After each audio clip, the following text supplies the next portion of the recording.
من الشيطان الرجيم بسم الله الرحمن الرحيم الحمد لله رب العالمين والصلاة والسلام على أشرف الأنبياء سيد المرسلين وإمام المتقين محمد بن عبد الله صلى الله عليه وسلم وعلى آله وصحبه أجمعين أما بعد. மதிப்புக்குரிய சகோதரர்களே, அஸ்ஸலாமு அலைக்கும் வரஹ்மத்துல்லாஹி வபரகாத்துஹு. இன்ஷா அல்லாஹ் இன்றைய நாளில் நாங்கள் உள தூய்மை அதுபோல முகஸ்துதி இந்த ரெண்டு விஷயங்கள் தொடர்பாகவும் சில கருத்துக்களை பரிமாறிக்கொள்வதற்கு இருக்கின்றோம். உள தூய்மை என்ற அந்த சொற்பிரயோகம் அரபு மொழியில் இஹ்லாஸ் என்ற அந்த சொல் எங்களுக்கு மிக பெரும்பாலும் நன்கு பரிச்சயமான சொல். அதே மாதிரி முகஸ்துதி என்ற அந்த கருத்தை குறிக்கின்ற சொல் ரியா என்ற அந்த சொல், அதுவும் பெரும்பாலும் எங்களுக்கு பரிச்சயமான ஒரு சொல் தான். ஆரம்பமாக நாங்க இந்த ரெண்டு சொற்களும் உணர்த்துகின்ற கருத்து என்ன, இதனூடாக என்ன நாங்க விளங்கிக் கொள்கின்றோம் என்று சொல்ற விஷயத்த கொஞ்சம் நாங்க பார்ப்போம். இந்த ரெண்டு சொற்களினுடைய கருத்தையும் நாங்க விளங்குறதற்கு உண்மையிலே இந்த ரெண்டு கருத்துக்களும் இஹ்லாஸ் என்ற கருத்தாக இருக்கலாம், அல்லது ரியா முகஸ்துதி என்று சொல்ற கருத்தாக இருக்கலாம். இந்த ரெண்டுமே மனிதனுடைய எண்ணத்தோடு சம்பந்தப்பட்ட விஷயம். அவனுடைய எண்ணம், அவனுடைய இன்டென்ஷன், நியத் என்று நாங்க சொல்லுவோம். அந்த நியத்தோடு சம்பந்தப்பட்ட ரெண்டு அந்த கருத்துக்களாகத்தான் நாங்கள் இந்த ரெண்டு விஷயத்தையும் பார்க்கலாம். இந்த ரெண்டையுமே இந்த ஹதீஸ் உள்ளடக்கி இருக்கிறது. மிக பிரபல்யமான ஹதீஸ் எங்களுக்கு தெரியும். உமர் அலி அல்லாஹன் அவர்களுடைய அவர் அறிவிப்பதாக வரக்கூடிய ஒரு ஹதீஸ். ரசூல் ஸல்லல்லாஹு அலைஹி வஸல்லம் அவர்கள் சொன்னார்கள், இன்னமல் அமாலு பின்னியாத் வ இன்னமா லிகுல்லி இம்ரிஇன் மா நவா. செயல்கள் எல்லாம் எண்ணங்களை பொறுத்து ஏற்றுக்கொள்ளப்படுகின்றன. ஒவ்வொரு மனிதனும் தான் எதனை அவன் நீயத்தாக வைத்திருக்கின்றான், எதனை அவன் மனதில் நோக்கமாக கொள்கின்றான், அதனைத்தான் அவன் பெற்றுக்கொள்வான், அடைந்து கொள்வான் அவனுடைய செயலின் ஊடாக. ஃபமன் கானத் ஹிஜ்ரத்துஹு இலல்லாஹி வரசூலிஹி ஃபஹிஜ்ரத்துஹு இலல்லாஹி வரசூலிஹி. யாருடைய ஹிஜ்ரத் அல்லாஹ்வுக்காகவும் அவனுடைய தூதருக்காகவும் அமைகின்றதோ அவருடைய ஹிஜ்ரத் அல்லாஹ்வுக்காக அவனுடைய தூதருக்காக சென்ற ஹிஜ்ரத்தாக கருதப்படும். ஃபமன் கானத் ஹிஜ்ரத்துஹு லிதுன்யா யுஸீபுஹா அவ் இம்ரஅத்தின் யன்கிஹுஹா ஃபஹிஜ்ரத்துஹு இலா மா ஹாஜர இலைஹி. யாருடைய ஹிஜ்ரத் ஒரு உலகத்தினுடைய ஏதேனும் ஒரு நன்மையை அடைந்து கொள்கின்ற நோக்கத்தில் மேற்கொள்ளப்படுகிறதோ, அல்லது ஒரு பெண்ணை திருமணம் செய்து கொள்வதற்காக என்ற நோக்கத்தில் அமைகின்றதுவோ, அது அந்த நோக்கங்களுக்காக அமைந்த ஹிஜ்ரத்தாக கருதப்படும் என்று சொல்லி ரசூல் ஸல்லல்லாஹு அலைஹி வஸல்லம் அவர்கள் சொன்னார்கள். அப்ப இங்க ஆரம்பமாக ஒரு ஒரு ஒரு விதி சொல்லப்படுகிறது. எண்ணங்கள் ஊடாகத்தான் ஒரு செயல் ஏற்றுக்கொள்ளப்படுதலும் மறுக்கப்படுதலும் நடைபெறுகின்றது. அந்த எண்ணங்களின் அடிப்படையில் தான் எங்களுக்கு அந்த நாங்க எதை எண்ணமாக வைக்கின்றோம், எது எங்களோட இன்டென்ஷனாக இருக்கிறது, அதுதான் எங்களுக்கு விளைவாக கிடைக்கிறது.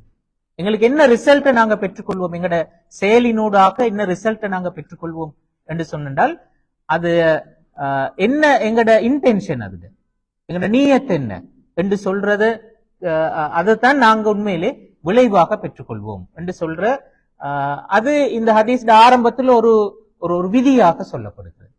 அடுத்து அதனுடைய ஒரு நடைமுறை வடிவம் பேசப்படுகிறது. என்னன்னா, ஹிஜ்ரத் என்ற நிகழ்வு அல்லாஹ்வுக்காகவும் ரசூலுக்காகவும் என்ற நோக்கத்தோடு ஒருத்தர் போறார், அந்த நீயத்தோடு ஒருத்தர் போறாருன்னு சொன்னா அவர் அதை பெற்றுக்கொள்வார். அந்த அந்த ஹிஜ்ரத் அதற்காக போன ஒன்று என்று அல்லாஹு தஆலாவால் ஏற்றுக்கொள்ளப்படும்.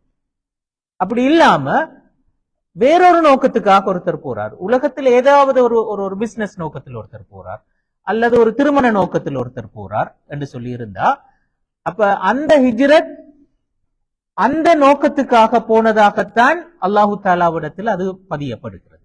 அப்படி இல்லாம அதை அல்லாவுக்காக போனதாக அது பதியப்பட மாட்டாது என்று சொல்றது. அப்ப இங்க இந்த ஹதீஸ்ல இருந்து நாங்க விளங்குற விஷயம் என்னன்னா, இங்க முதலாவது ஒரு விஷயம் அல்லாவுக்காக போகின்ற ஒரு ஹிஜ்ரத் என்று சொல்றோண்டு சொல்லப்படுகிறது. அடுத்து அல்லாவுக்காக என்ற நோக்கம் அல்லாத வேறொரு நோக்கத்துக்காக போகின்ற ஹிஜ்ரத் என்று சொல்ற இன்னொரு விஷயமும் அடையாளப்படுத்தப்படுகின்றது. இங்க ரெண்டு இடத்திலேயுமே செயல் என்று பார்த்தா ஹிஜ்ரத் ரெண்டிலுமே நடந்திருக்கிறது. அப்ப ரெண்டுமே ஹிஜ்ரத் தான் போயிருக்கிறார்கள். ஆனால் போன நோக்கம் அது வித்தியாசப்படுகிறது. அப்ப ஒன்று அல்லாவுக்காக நடந்திருக்கிறது, இன்னொன்று வேறொரு நோக்கத்துக்காக நடந்திருக்கிறது. அப்ப அல்லாவுக்காக நடக்கின்ற ஒரு செயல் அதை நாங்க இஹ்லாஸ் என்று சொல்லுவோம். வேறொரு நோக்கத்துக்காக நடக்கின்ற செயல் அதை நாங்க ரியா என்று சொல்லி இங்க நாங்க அடையாளப்படுத்துறது முடியும். இப்ப ஏன் அதை நாங்க ரியா என்று சொல்றோம், ஏன் அதை நாங்க முகஸ்துதி என்று சொல்றோம்? அந்த செயலினுடைய புற தோற்றம் அல்லாவுக்காக நடக்கின்ற ஒரு செயலினுடைய வடிவத்தில் இருக்கிறது.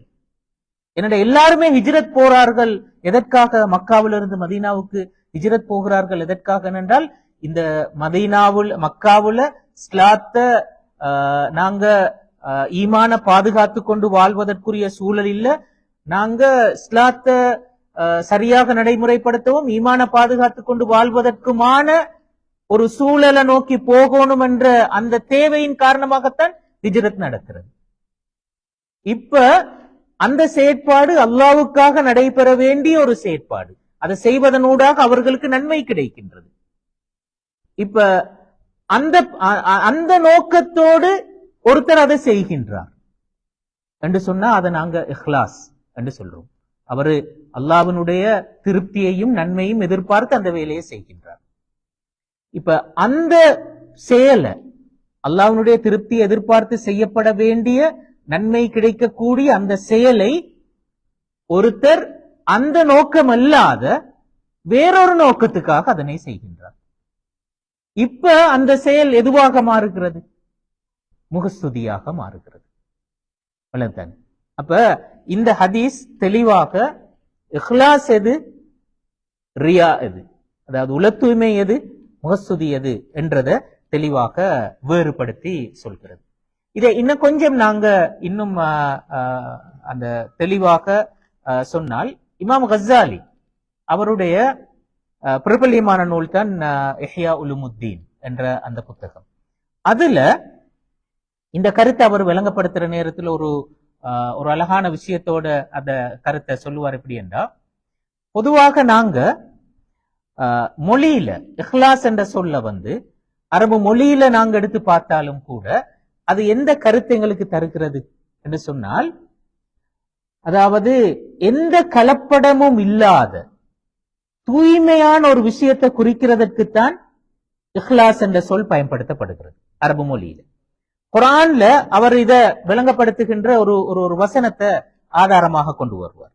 அவர் சொல்றார், குர்ஆன்ல வரக்கூடிய சூரத்து நஹல்ல 66வது வசனத்துல, மின் பைனி ஃபர்சின் வதமின் லபனன் ஹாலிஸா, அதாவது இந்த பால் உடம்புல எங்கிருந்து உற்பத்தி ஆகிறது? இப்ப அந்த மாடுகள்லயோ ஆடுகள்லயோ ஒட்டகங்கள்லயோ அந்த பால் எப்படி அது உற்பத்தி ஆகிறது என்றதை பத்தி சொல்ற நேரத்துல மின் பைனி ஃபர்சின் வதம், அதாவது இரத்தத்துக்கும் கழிவுக்கும், கழிவு அதாவது சாணமோ அல்லது ஏதோ ஒன்று, கழிவுக்கும் இரத்தத்துக்கும் நடுவிலிருந்து லபனன் ஹாலிசன், அது ஒரு தூய்மையான பால் உற்பத்தி ஆகிறது என்று சொல்றது. அப்ப அத தப்சீராசிரியர் விளங்கப்படுத்துவார்கள் என்றால், அந்த இடத்துல ஹாலிஸ் என்று சொல்றதனுடைய பொருள் என்ன என்றால், அது இரத்தத்தினுடைய கலப்பும் அதுல இல்ல, அந்த கழிவு பொருளினுடைய கலப்பும் அதுல இல்லை. அப்ப இரத்தமும் கலக்காமல் கழிவும் கலக்காமல், ஆனா அந்த ரெண்டு நடுவிலிருந்து தான் தோன்றுகிறது. அது ரெண்டும் கலக்காம முழுக்க சுத்தமான ஒன்றாக வரக்கூடிய ஒன்றுதான் அந்த இடத்துல லபன் ஹாலிஸ் என்று பயன்படுத்தினது. அப்ப அந்த சொல் தான் இஹ்லாஸ் என்று சொல்றது.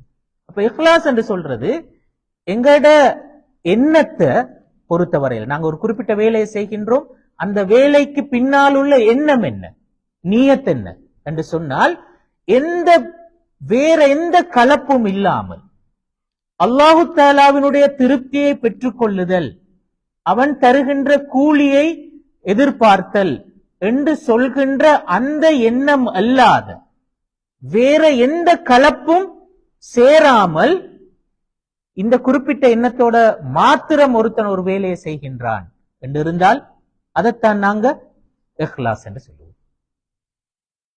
இது இமாம் கஸ்ஸாலி ரஹ்மஹுல்லா அவர்கள் அதை விளங்கப்படுத்துகின்ற வடிவம். இப்ப ரியா என்று சொன்னால் என்ன, அப்ப முகஸ்துதி என்று சொன்னால் என்ன? அவர் சொன்னார் முகஸ்துதி என்று சொல்றது, இப்ப நாங்க சொன்னோம் இஹ்லாஸ் என்று சொல்றதுக்கு அடிப்படை எந்த கலப்பும் இல்லாம அல்லாஹ்வுடைய திருப்தி, அவன் தருகின்ற கூலி என்று சொல்றது மட்டும் எண்ணமாக இருத்தல் என்று சொல்றது. இப்ப அவர் சொல்லுவாரு, அப்ப முகஸ்துதி என்று சொல்றது ஒருத்தருக்கு இந்த எண்ணம் அறவே இல்லாமல் வேற ஏதேனும் ஒரு எண்ணம் ஒன்று இருக்கிறது என்று சொன்னால் அதுவும் முகஸ்துதி தான். அது முகஸ்துதிட டேஞ்சரான ஒரு சிச்சுவேஷன், முகஸ்துதிட ஒரு டேஞ்சரான ஒரு சிச்சுவேஷன் என்று சொல்வார். அடுத்து அல்லாஹ்வுடைய திருப்தியை பெற வேண்டும் என்ற அந்த எண்ணமும் இருக்கிறது. ஆனா அதனோட சேர்ந்து இன்னொரு எதிர்பார்ப்பும் இருக்கிறது, இன்னொரு நியத்தும் இருக்கிறது. அப்படி மிக்ஸ்டாக இருந்தா, இன்னொரு அந்த அடிப்படையான நியத்தோடு இன்னொரு நியத்தும் கலந்து காணப்படுமாக இருந்தா அதுவும் முகஸ்துதி தான் என்று சொல்லி அவர் சொல்லுவார். இப்ப நாங்க ஏற்கனவே சொன்ன அந்த அந்த ஹிஜ்ரத்துடைய நிகழ்வுல சிலர் ஹிஜ்ரத் போயிருக்கிறார்கள் மிக தெளிவாக, அதாவது தங்களுடைய ஈமான காப்பாற்றிக் கொள்ளணும் என்று சொல்ற நோக்கத்திலே அல்ல. இப்ப ஒருத்தர் அதாவது அந்த ஒரு பெண்ணை திருமணம் செய்யற நோக்கத்துல போனவர் சம்பந்தமாக சொல்கின்ற நேரத்துல, அப்ப அவர் அதாவது மதீனாவுல ஒரு பெண் திருமணம் பேசுற நேரத்துல அவ நிபந்தனை வச்சிருக்கிற, நீங்க அங்க வந்தாத்தான் உங்களை நான் கல்யாணம் முடிப்பேன் என்று சொல்லி. அப்ப இங்க ஹிஜ்ரத் என்று சொல்ற ஒரு ப்ரிப்பரேஷனும் நடந்துட்டு இருக்கிறது. அப்ப அவரு பார்த்தாரா இது நல்ல வாய்ப்பு, ஹிஜ்ரத் போற மாதிரி பேத்துருவோம், பேத்து அங்க பேத்து திருமணத்தை முடிப்போம். அப்ப அவருடைய மெயின் பர்பஸ் என்ன? அந்த திருமணம் தான். அப்ப இந்த செயற்பாட்டுக்கு பின்னால் தன்னை ஈமான பாதுகாத்துக் கொள்ள வேண்டும் என்ற அந்த நியத்தின் அடிப்படையில் அவருடைய பயணம் அமையல. அப்ப அது முகஸ்துதி, அதோட அந்த அவர் சொன்ன முதலாவது வடிவம், இமாம் கஸ்ஸாலி சொன்ன முதலாவது வடிவம். அந்த அடிப்படை நோக்கமே இல்லாமல் பிரிதொரு நோக்கம் வருது. அந்த அடிப்படை நோக்கம் இருக்கிறது, ஆனால் அதுல வேற விஷயம் கலந்து வரக்கூடிய நிலைமை. அவர் சொல்லுவார் என்றால், இப்ப சாதாரணமாக ஒருத்தர் ஹஜ்ஜுக்கு போறார். ஹஜ்ஜுக்கு போறதனுடைய நோக்கம் நாங்க அந்த ஹஜ்ஜுடைய கடமையை நிறைவேற்றணும், அதனூடாக நன்மைகளை பெற்றுக்கொள்ளணும், அல்லாஹ்வுடைய திருப்தியை பெற்றுக்கொள்ளணும் என்று சொல்றதுதான் அடிப்படையான நோக்கம். இப்ப ஒருத்தர் உண்மையிலே ஊர்ல நிறைய அவருக்கு பிரச்சனைகள், கடனோ அல்லது என்னமோ இப்படி ஏதோ பிரச்சனைகள், இந்த பிரச்சனையில தப்பிக்கொள்றதுக்காக வேண்டி ஒரு மாசம் ஹஜ்ஜுக்கு போறார், இந்த ப்ராப்ளம்ல இருந்து தப்பிக்கொள்றது. அல்லது ஃபேமிலியில 1000 பிரச்சனை, வைஃப் புலகளோட இருக்கையில் அவருக்கு கரைச்சல், அதுல இருந்து ஒரு ரிலீஃபுக்காக வேண்டி ஹஜ்ஜுக்கு போறார். இன்னும் சிலர் உண்மையிலே ஒரு ரிலாக்ஸ் ஒன்று வேணும், ஒரு ஏதாவது கொஞ்சம் ஒரு ட்ரிப் ஒன்று போகும் என்ற பேசிஸ்ல ஹஜ்ஜுக்கு போறாங்க. இதெல்லாம் இமாம் கஸ்ஸாலியே சொல்ற உதாரணங்கள் தான்.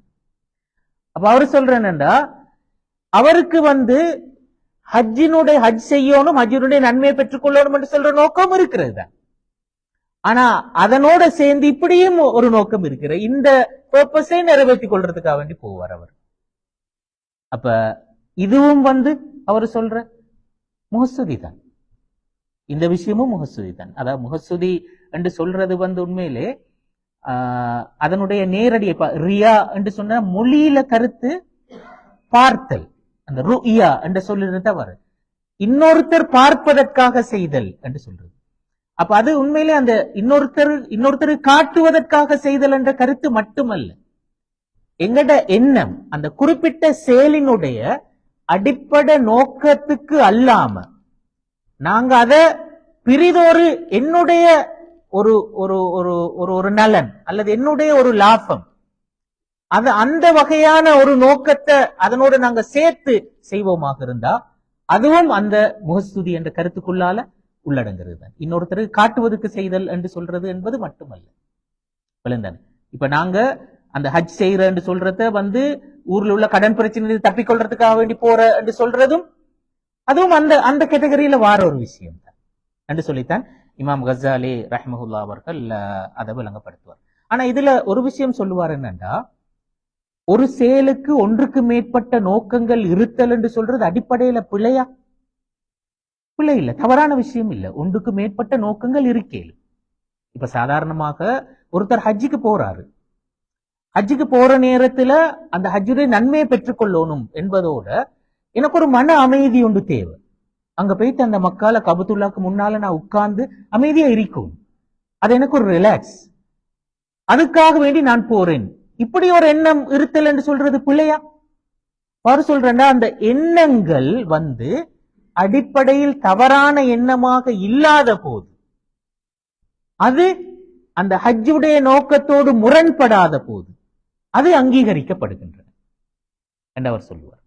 அப்ப அந்த முஹஸ்துதி என்று சொல்றது வந்து அந்த குறிப்பிட்ட செயற்பாட்டினுடைய அடிப்படை நோக்கத்தோடு முரண்படுகின்ற, அதோட அடிப்படை நோக்கம் வந்து அல்லாஹ்வுடைய திருப்தி தானே, அந்த திருப்தியோடு முரண்படுகின்ற வகையில் அமையக்கூடிய வேறு நோக்கங்கள் வேறு எண்ணங்கள் வருமாக இருந்தால் அதுதான் முஹஸ்துதியாக மாறும்.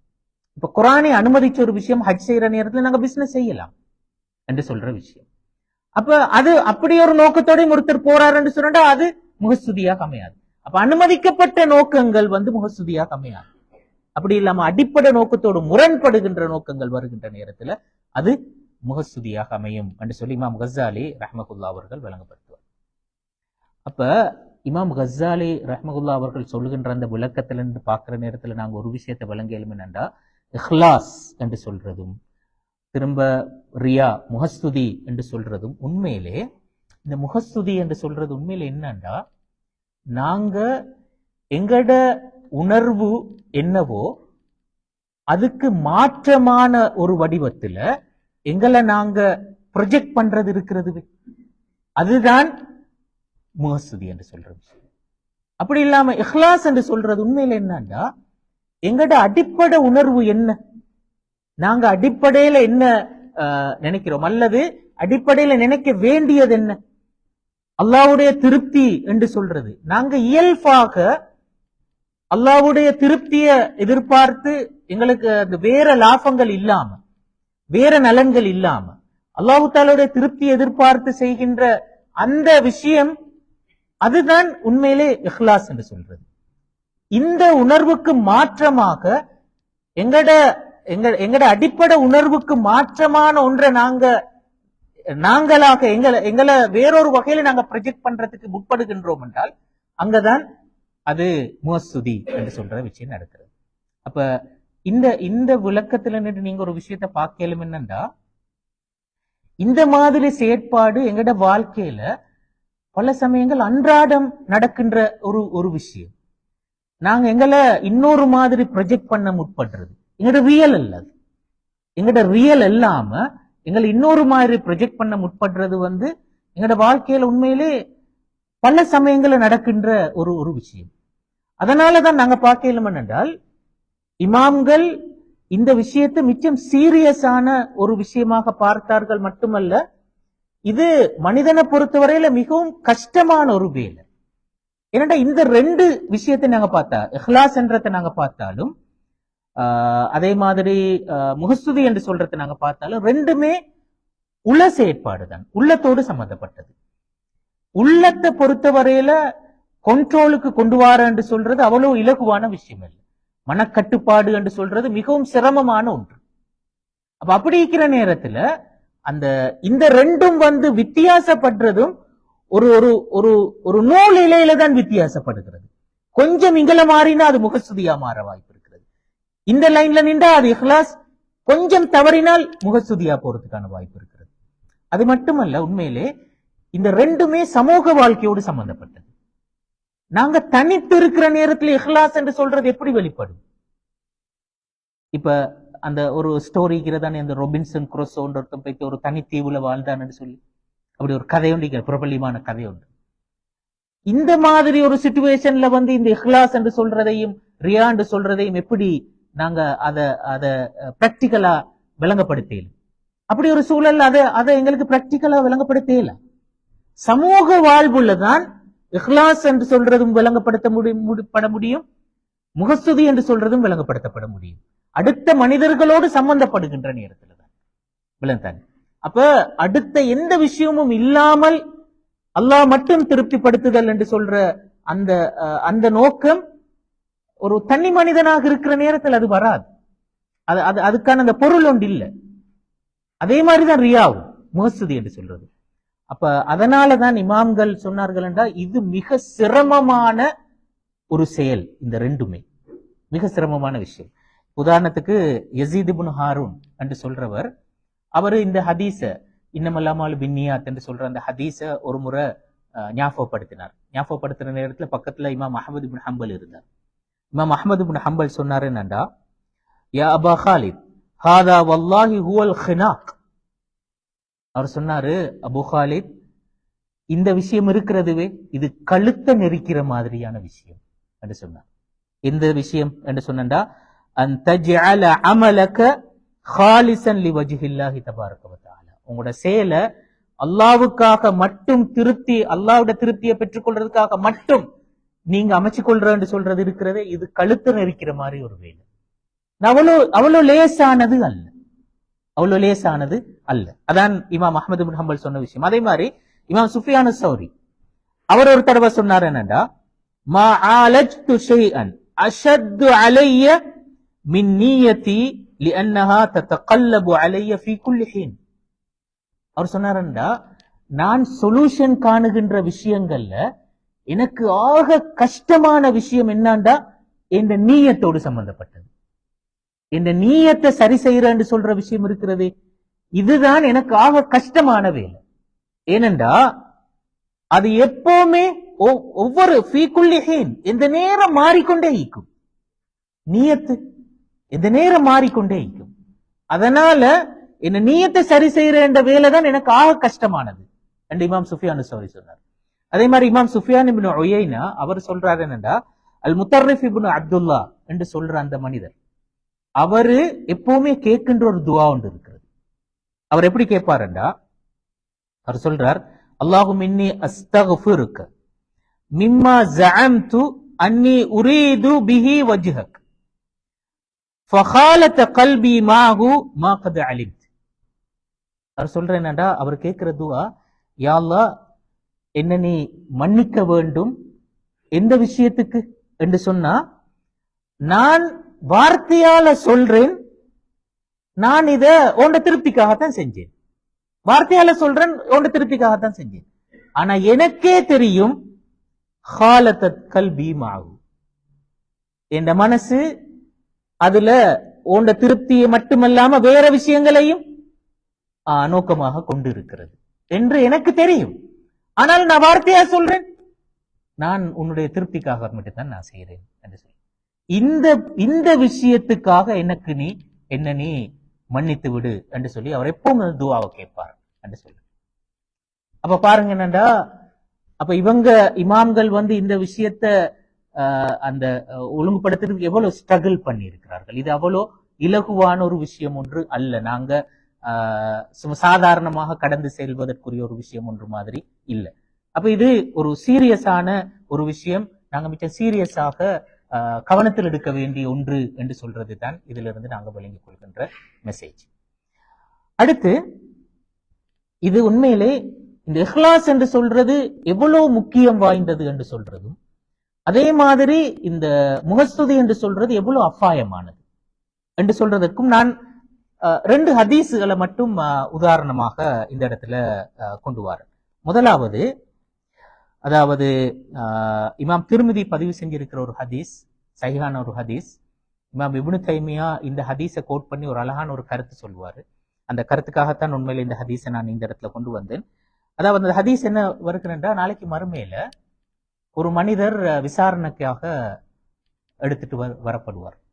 அவரோட வலது கையில 99 ஃபைல்ஸ், பட்டோலைன்னு நாங்க சொல்லுவோமே, 99 ஃபைல்ஸ் இடது கையில கொடுக்கப்படும். அதெல்லாம் பாவங்கள் அவருடைய 99 ஃபைல்ஸ். ஒவ்வொரு ஃபைல்ஸும் எவ்வளவு பெருசு என்றா, அந்த லிஸ்ட் எவ்வளவு பெருசு என்றா, கண்ணு கட்டிய தூரம் வரையில அந்த லிஸ்ட் இருக்கும் ஒவ்வொரு ஃபைல்லையும். அவ்வளோ பெரிய பாவ லிஸ்ட். 99 ஃபைல். 100வது ஃபைல் ஒரு ஃபைல் வலது கையில கொடுக்கப்பட்டிருக்கு. அது ஒரு பெரிய ஃபைல் இல்ல, ஒரே ஒரு கார்டு மட்டும், பத்தாக்கா என்றுதான் வருகிறது, ஒரு கார்டு. அப்ப அந்த ஃபைல்ல என்ன எழுதப்பட்டிருக்குமெண்டா, அஷ்ஹது அன் லா இலாஹ இல்லல்லாஹ் வ அஷ்ஹது அன்ன முஹம்மது ரசூலுல்லாஹ் அப்துஹு வ ரசூலுஹு, இப்படித்தான் எழுதப்பட்டிருக்கு. இப்ப இந்த மனிதர் கேட்பார் என்னண்டா, அந்த இப்ப அல்லாஹ் கேட்பான், இந்த இதுல எழுதப்பட்ட பாவங்கள் எல்லாத்தையும் நீங்க ஏற்றுக்கொள்றீங்களா? அவர் சொன்னான், யா அல்லாஹ், நான் அதை ஏற்றுக்கொள்றேன் என்று சொல்லி. உங்களுக்கு இதுக்கு தண்டனை இது தெரியுமா? ஓ, தண்டனை இது எனக்கு தெரியும். அப்ப ஆனா உங்களுக்கு ஒரு நன்மை இருக்குது, அந்த நன்மையை நாங்க உங்களுக்கு தாரோம், இந்த சந்தர்ப்பத்தில் உங்களுக்கு அநியாயம் இழைக்கப்பட மாட்டாது என்று சொல்லிட்டு, இந்த நன்மைக்காக உங்களுக்கு இந்த அடுத்த எல்லா பாவங்களும் மன்னிக்கப்படுகின்றன என்று சொல்லி அல்லாஹு தாலா சொல்வதாக அந்த இதுல வருது. அப்ப அது இவன் இந்த விஷயத்தை, அதாவது இந்த களிமாவை மொழிந்தது, இந்த களிமாவை மொழிந்தது முழுமையாக அல்லாஹ்வுடைய திருப்தி என்று சொல்ற அந்த நோக்கத்துக்காக மட்டும் இந்த களிமாவை மொழிந்திருக்கிறார், வேற எந்த நோக்கத்துக்காகவும் இல்லாம. ஆனா நிறைய பாவம் செஞ்சிருக்கிறார், ஆனா இந்த நோக்கத்துக்காக மட்டும் அந்த களிமாவை மொழிந்திருக்கிறார். அதன் காரணமாக அவருடைய எல்லா பாவங்களும் மன்னிக்கப்படுகின்றன என்று சொல்லி அந்த ஹதீஸ்ல வருகிறது. இமாம் இப்னு தைமியா ரஹ்மத்துல்லாஹி அவர்கள் இந்த ஹதீஸ சொல்லி போட்டு அவர் சொல்லுவார் என்றால், அல்லாஹு தஆலா இஹ்லாஸுக்காக, இஹ்லாஸின் அடிப்படையில நாங்க செய்கின்ற ஒரு அமல் போதும் எங்களுடைய எல்லா பாவங்களும் மன்னிக்கப்படுவது. அப்ப அந்த இஹ்லாஸினுடைய முக்கியத்துவம் அதுதான். அல்லாஹ்வுடைய திருப்தி என்று சொல்ற அந்த விஷயத்தை மட்டுமே இலக்காக கொண்டு, அந்த நியத்தோட மட்டுமே ஒரு அமலை எங்களுக்கு சரியாக செய்யலுமா, செஞ்சாலே எங்களுடைய எல்லா பாவங்களும் மன்னிக்கப்படுவதற்கான வாய்ப்பு இருக்கு. ஆனா அது மிக சிரமமான விஷயம். எங்களோட மனசு எப்பவுமே பல விஷயங்களை கொண்டு வந்து உள்ளுக்கு போடும். அதைத்தான் இமாம்கள் ஆரம்பத்துல சொன்னார்கள், சிரமமான விஷயம் என்று சொல்லி. இப்னு தைமியா சொல்றாருண்டா, அந்த விஷயத்தை செய்யலும் என்று சொன்னால் அது ஒருத்தன் சொர்க்கம் போறதுக்கான. இப்ப நாங்க இப்படி ஒரு ஹதீஸ் ஒன்று கேள்விப்பட்டிருக்கிறோமே, ஒரு விபச்சாரி அந்த ஒரு நாய்க்கு தண்ணீர் கொடுத்ததன் காரணமாக சுவர்க்கம் போனன்னு சொல்லி இப்னு தைமியா விளங்கப்படுத்துவாரு. அது அந்த செயல் மட்டுமல்ல, அந்த செயலுக்கு பின்னால் அவளுக்கு இருந்த இஹ்லாஸ் தான் காரணம். அப்படி இல்லாம அவளுக்கு அந்த பாக்கியம் கிடைச்சிருக்கிறதுக்கான வாய்ப்பு இல்லை அவர் சொல்லுவார். அப்ப அந்த இஹ்லாஸ் தான் அவளை சொர்க்கத்துக்கு எடுத்துக்கிட்டு போனது என்று சொல்லி. அப்ப இது அதனுடைய அந்த முக்கியத்துவத்தை சொல்வதற்கு இமாம் இப்னு தைமியா கொண்டு வந்த ஒரு ஹதீஸ். அது மாதிரி இன்னொரு ஹதீஸை பாருங்க, இந்த முகஸ்துதியினுடைய ஆஃபத்து நான் சொல்லி, இதுவும் எங்களுக்கு தெரிஞ்ச ஒரு ஹதீஸ் தான். நீங்க நிறைய பயான்களை கேட்டு இருப்பீங்க. மறுமை நாள்ல விசாரணை, முதலாவது விசாரிக்கப்படுகின்ற 3 பேரை பத்தி ஒரு ஹதீஸ் வருகிறது. முதலாவது ஆள் யாரு? அல்லாஹு தாலாட பாதையில போராடி ஷஹீதான ஒருத்தர். அவரை கூப்பிட்டு விசாரிக்கிற நேரத்தில் அவர்கிட்ட கேட்பாங்க, உங்களுக்கு இவ்வளோ நியமத்துக்களை நாங்க தந்தோம், அதைட்டு நீங்க என்ன செஞ்சீங்க? அவர் சொல்லுவாரு, உன்னுடைய பாதையில் உனக்காக நான் போராடி ஷஹீதா இருக்கின்றேன். அல்லாஹு தாலா சொல்றான், கதப்த், பொய் சொன்னீங்க, நீங்க ஒரு தைரியசாலி, நீங்க ஒரு பெரிய போர் வீரன் என்று மக்களால பேசப்படணும் என்றதுதான் உங்களோட நோக்கமாக இருந்தது. அது உங்களுக்கு கிடைச்சிட்டு, மக்கள் எல்லாரும் உங்களை அப்படி சொன்னாங்க என்று சொல்லிட்டு அவரை முகங்குப்புற இழுத்துட்டு போய் நரகத்துல போடுங்க என்று சொல்லுவார். 2வது ஆள் ஒரு அறிஞர், மார்க்கத்தை படிச்சவர், அல் குர்ஆனை படிச்சவர். அவரிடத்துல கூப்பிட்டு உங்களுக்கு இவ்வளவு அறிவையும் இவ்வளவு விஷயத்தையும் தந்து, அதை விட்டு நீங்க என்ன செஞ்ச? உனக்காக நான் அதனை படிச்சேன், அதனை கற்றுக் கொடுத்தேன். அல்லாஹு தஆலா சொல்லுவாங்க, கதப்த், பொய் சொன்னீங்க, நீங்க ஒரு அறிஞர் என்றும் நீங்க ஒரு காரி என்று சொல்லியும் மக்களால பேசப்படணும் என்றதுக்காக மட்டும்தான் நீங்க அதை செய்யுங்க என்று சொல்லிட்டு அவரையும் அதே மாதிரி முகம் குப்புற இழுத்துட்டு போய் நரகத்துல போடுங்கன்னு சொல்லுவோம். 3வது ஆள் ஒரு பணக்காரர். அவருக்கு எல்லா வகையான வழிகள்லையும் செல்வத்தை அல்லாஹு தஆலா கொடுத்திருந்தார்.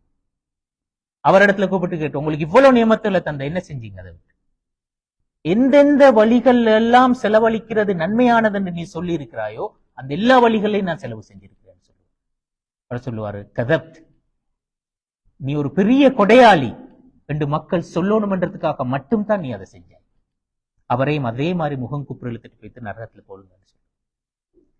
இந்த ஹதீஸ ஒரு முறை பிற்பட்ட காலத்துல முஆவியா ரலியல்லாஹு அன்ஹு அவர்களிடத்துல சொல்றாங்க.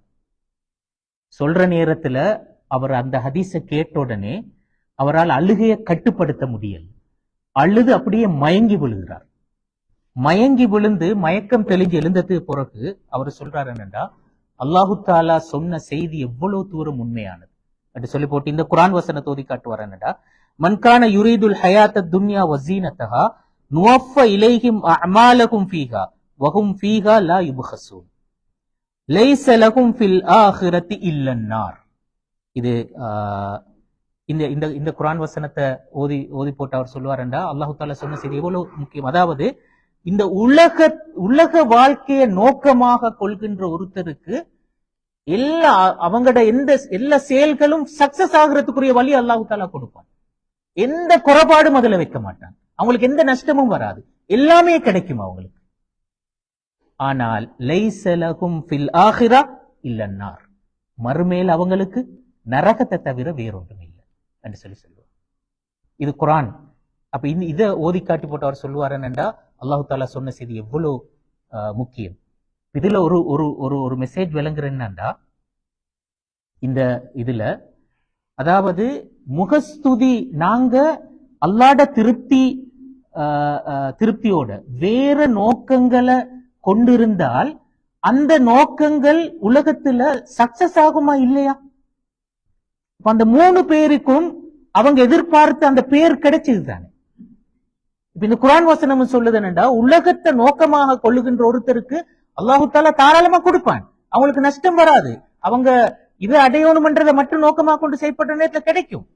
ஆனா மறுமையில கிடைக்காது, உண்டு நரகம் தான் கிடைக்கும். அப்ப இங்குள்ள அபாயத்தை பாருங்க. அப்ப எந்த அளவு அபாயம்டா, எங்களுக்கு இந்த உலகத்துல எங்களுக்கு கிடைக்கிற சக்சஸ் எங்களோட கண்ணை மறைச்சிடும், நாங்க பிழையான வழியில் ஈக்கிறோம்ன்றத எங்களுக்கு உணர்த்தாது. அப்ப இந்த முகஸ்துதி என்று சொல்றது எவ்வளவு அபாயமானது என்று சொல்றதைத்தான் அந்த அந்த ஹதீஸ் எங்களுக்கு உணர்த்துகிறது. அப்ப இது நாங்க எவ்வளவு தூரம் சீரியஸாக இருக்க வேண்டிய ஒரு விஷயம் என்று சொல்றதைத்தான் எங்களுக்கு சொல்கிறது. கடைசியா முடிக்கிறதுக்கு முந்தி, இந்த நாங்க முகஸ்துதியோட இல்ல, நாங்க இஹ்லாஸோட தான் நீக்கிறோம் என்று சொல்றதற்கு ஒரு 3 அடையாளங்களை மட்டும் நான் அந்த கருத்தை மட்டும் சொல்லிட்டு முடிக்கிறேன். முதலாவது ஒருத்தர் இவ்வளவுதான் இபாதத் செஞ்சாலும் இவ்வளவுதான் நல்ல காரியங்கள் ஈடுபட்டாலும் நான் செய்வது போதாது என்று சொல்கின்ற அந்த குறை உணர்வு இருக்கிறதா, அவனிடத்துல இஹ்லாஸ் இருப்பதற்கான அடையாளம் அது. இது முதலாவது. 2வது, தன்னை விளம்பரப்படுத்தி கொண்டு ஒரு செயலை செய்வதை விடவும் அமைதியாக பிறருக்கு தெரியாம செய்வதை ஒருத்தர் கூட ப்ரிஃபர் பண்றாரா, அவருக்கு இதை விட அதுதான் விருப்பமானது என்று சொல்ற நிலைமை இருக்கிறதுவா, அவரிடத்துல இஹ்லாஸ் இருக்கிறது என்று சொல்றதற்கான அடையாளம். இதனாலதான் நாங்க வரலாற்றுல பார்க்கல நிறைய இமாம்கள் தன்னுடைய செயலை அடுத்தவர்கள் காண்பதற்கு அவர்கள் விருப்பப்படல. இது 2வது. 3வது, ஒருத்தர் எந்த பொசிஷன்ல இருந்தாலும், தலைவராக இருக்கட்டும், பொறுப்பான ஒரு இடத்தில் இருக்கட்டும், சாதாரணமான ஒரு ஆளாக இருக்கட்டும், எந்த பொசிஷன்ல இருந்தாலும் அவர் ஒரே உற்சாகத்தோட தொடர்ந்தும் செயற்படுகின்ற ஒருத்தராக இருப்பார். அவர் தலைவராக இருந்தாலும் செயற்படுவார், சாதாரணமான ஒரு ஊழியராக இருந்தாலும் அவர் செயற்படுவார். ரசூல் ஸல்லல்லாஹு அலைஹி வஸல்லம் அவர்கள் சொன்னார்கள், ஒருத்தர் படையில முன் இடத்தில் இருந்தாலும் பின் வரிசையில் அவரை போட்டாலும் அவர் ஒரே மாதிரி இருப்பார். அப்ப இந்த அடையாளங்கள் ஒருத்தர் இஹ்லாஸோட இருக்கிறார், அவருக்கு முகஸ்துதி இல்லை என்று சொல்றதுக்கு ஒரு சில அடையாளங்களாக இமாம்கள் சொல்லி காட்டின விஷயங்கள். அப்ப 3வது இப்ப நாங்க ஒரு ஆர்கனைசேஷன், ஒரு நிறுவனம், அந்த நிறுவனத்துல நாங்க பொறுப்புகள் இருந்தா நாங்க ஒர்க் பண்றோம், பொறுப்புகள் இல்லைன்னா நாங்க ஒர்க் பண்றது இல்லை.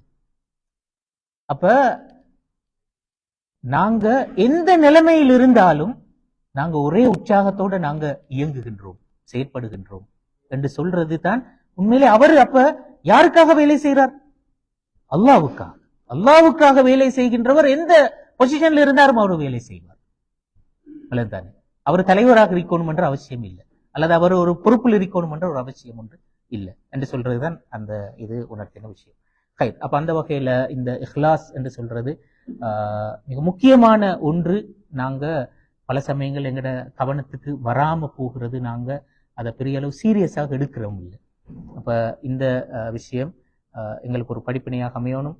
எங்களுக்கு அல்லாஹு தாலா நாங்க இஹ்லாஸோடு எங்களோட அமல்களை செய்வதற்கும் முகஸ்துதியை விட்டு எங்களை பாதுகாக்க வேண்டும் என்று சொல்லி கேட்டு விடைபெறுகின்றேன். ஆஹிரு தஅவானா அல்ஹம்துலில்லாஹி ரப்பில் ஆலமீன்.